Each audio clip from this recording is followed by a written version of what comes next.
Konsumen menekan perusahaan besar maupun kecil untuk memberikan produk dan layanan lebih baik, menarik, dan terjangkau. Tidak ada ruang untuk menjadi biasa saja di pasar global saat ini.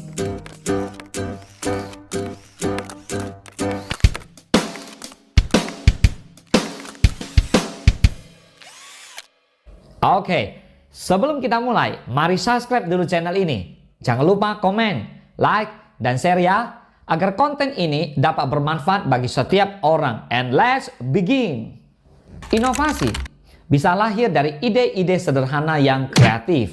Tetapi, kadang ide-ide sederhana itu hanya berakhir tanpa direalisasikan atau dimanifestasikan. Budaya yang ada dalam perusahaan akan menentukan apakah bisa menumbuhkan atau menghambat suatu inovasi. Kolaborasi antara atasan dan bawahan harus terjalin harmonis agar inovasi bisa terus dihasilkan. Caranya bagaimana ya? Yuk kita mulai. Memimpin dari depan. Inovasi dimulai melalui kualitas kepemimpinan dari founder atau CEO.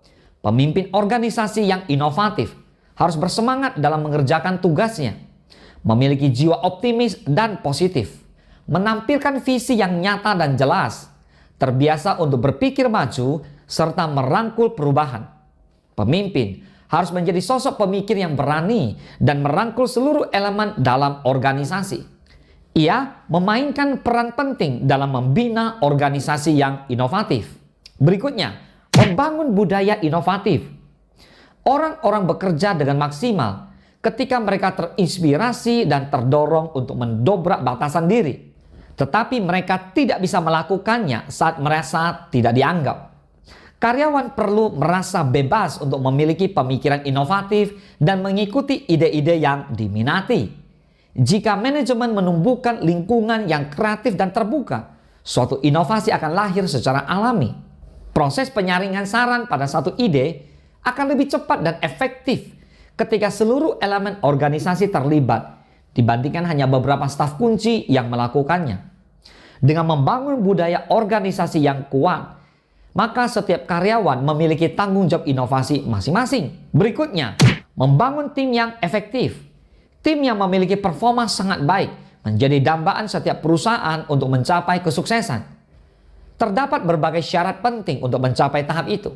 Beberapa di antaranya, ketergantungan antara anggota tim, struktur efektif, dan tujuan yang jelas.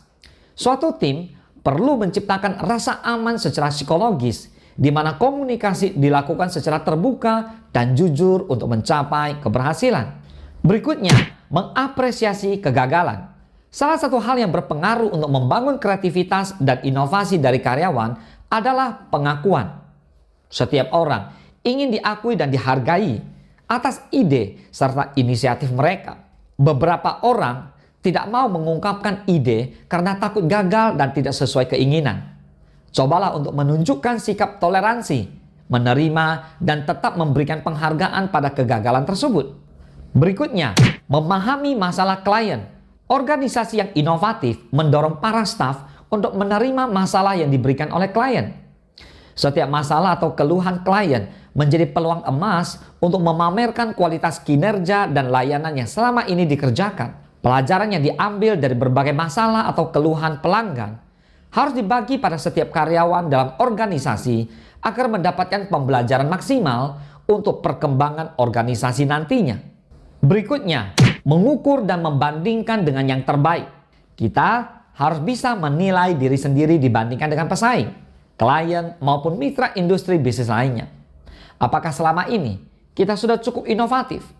Penting untuk mengetahui siapa pemimpin pasar atau industri dalam fokus yang sama dengan kita. Carilah strategi atau taktik untuk mengejarnya. Berikutnya, menerapkan struktur flat management. Struktur manajemen perusahaan inovatif cenderung datar atau lean organization yang memungkinkan untuk terjalinnya komunikasi terbuka dan mendorong kepercayaan diri karyawan. Tetapi, jika struktur tersebut tidak cocok dengan budaya perusahaan, maka alternatifnya adalah mengadakan sebuah ajang kompetisi agar ide-ide karyawan dapat dimunculkan. Apapun metode yang dilakukan, penting diperhatikan untuk tetap membuat jalur yang bisa mengakomodasi berbagai ide-ide segar. Dalam praktik dan teori manajemen, tidak ada yang dipastikan superior. Karena setiap aspek dalam manajemen memiliki kelebihan dan kekurangan. So, intinya, hari-hari ini, keberhasilan sebuah perusahaan sangat ditentukan oleh keberhasilan sebuah manajemen tim. Sebagus tim yang bekerja, sebagus itulah hasilnya. Semakin hebat tim itu bisa berinovasi bersama-sama, maka tim itulah yang akan boleh menjelaskan, yang boleh berbagi, bahkan menyampaikan semua yang menjadi visi misi perusahaan kepada semua konsumen yang ada di sekitarnya. So, mari belajar hari ini untuk bagaimana menciptakan ide-ide kreatif lewat tim-tim yang kreatif. Salam sukses, dahsyat!